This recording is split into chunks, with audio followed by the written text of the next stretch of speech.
Ladies and gents, welcome back to the channel. I am Stefan FM. Today we're taking a look at a tactic called the Tim Walter tactic. I did not know who Tim Walter was. I don't know who all the head coaches are around the leagues, but apparently he is a head coach of the Bundesliga 2 side Hamburg SV. It seems like he's doing an okay job. He's got a 51 win percentage from what I can see so far. But the creator himself, now I apologize, it looks like it's from someone called Pawithei10, Pawithei 10. If I got that wrong, definitely apologize. His image is OSGT. But unfortunately, the Steam Workshop doesn't have any write-up on the tactic, but it does have a 15-minute video that you can take a look at, which is fantastic to see.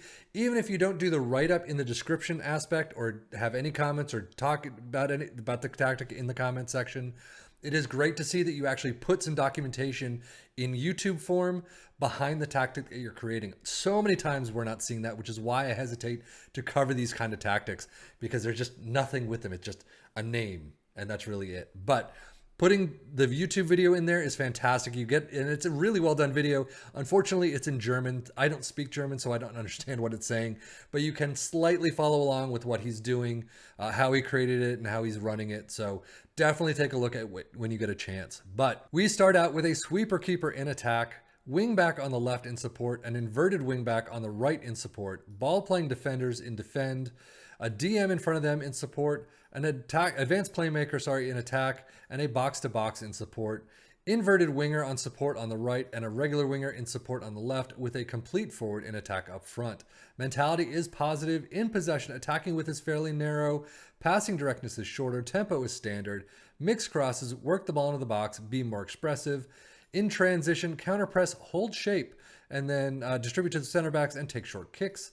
Out of possession, high press line of engagement, higher defensive line, trigger press much more often, prevent short goalkeeper distribution, and step up more. As usual, pause where you want to see it. I tend to run through these pretty quickly. But home, if we look at the league table, unfortunately, it did not do very well for our three teams. Again, this has nothing to do with the tactic itself. This is everything to do with the fact that this is just a sim. I've simmed the entire season. I'm on vacation, and the computer's taking care of everything from transfers to the match shouts to training to everything. So Tottenham in 8th, though, 53 points. Not a good haul for them. -3 on goal differential. Wolves in 48, a little bit lower than average. I mean, Wolves are not expected to do very well. Newcastle, though, 41 is awful. -28 goal differential is just beyond awful. Looking at the schedules, I mean, none of these are going to do really well. You can see a lot of losses all throughout the first half of Tottenham's season. Barcelona, you'd head it for friendly there. But second half of the season, got FA Cup third round loss to get West Ham 1-2. And then, as FM always does, Carabao Cup quarterfinals, the next match, 1-3 loss to West Ham, as you would expect. They've got, a couple wins here and there, a nice streak from Man City all the way down to Southampton. But, not even Southampton. A lot of losses after that. Spotty. Wolves, not a great August, but they do pick it up. One loss in about a month and a half or thereabouts. A Carabao Cup third round loss, 1-2 against Leicester. FA Cup third round against Sheffield United loss.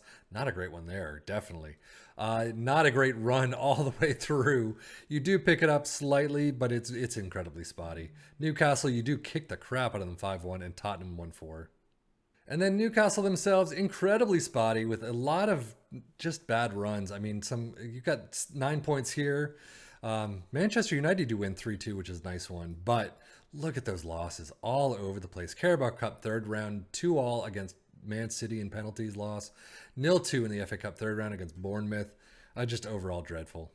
But they finished with 41 points? You'd expect that. Transfer-wise, Hugo Lloris is the only one of note to go out. A couple with 425k for Matherin from, is that how you pronounce it, to Burnley? But a 3.9 to Al Sadd. But bringing in the likes of Semedo from Benfica, Drewsbury Hall, Konrad Leimer from RB Leipzig, that's pretty good. Montoya from Benfica, and then Bikian from Juve. Diego Costa going out for Wolves, 1.3 million, is the only one of note, really. Limbakisa with 700k, we've seen that a lot.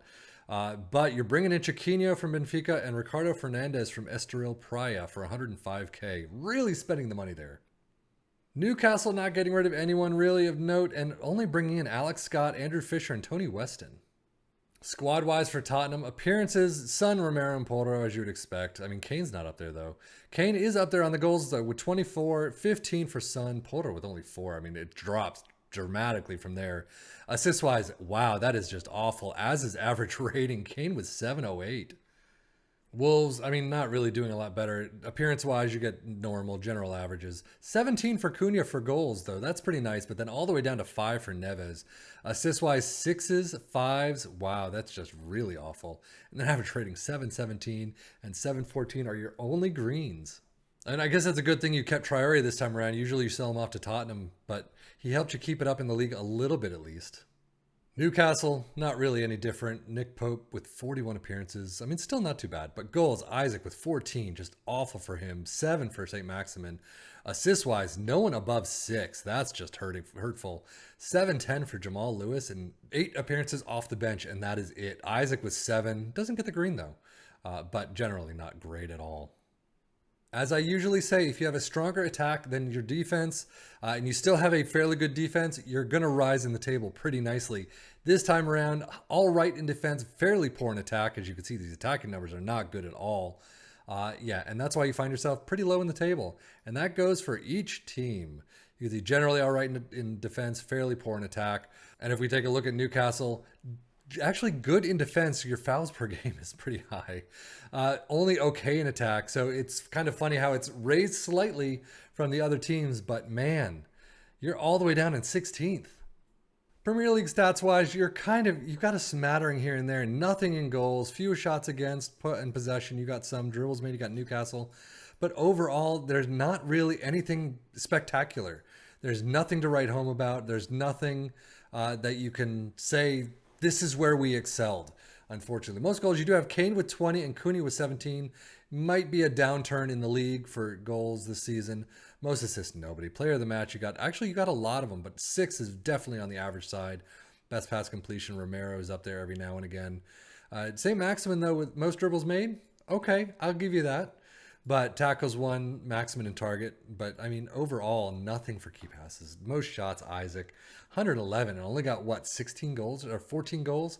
That is not the greatest. I guess it's on the average side. Minutes per goal, 204, not great.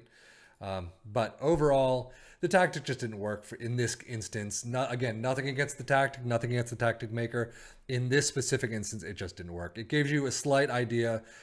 It doesn't seem to be strongly all-out attacking, which is, unfortunately, with FM, doesn't seem to work all that much. But so anyway, that's it for me. I am Stefan FM for the Football Manager blog channel saying thank you as always for watching. Take care and enjoy.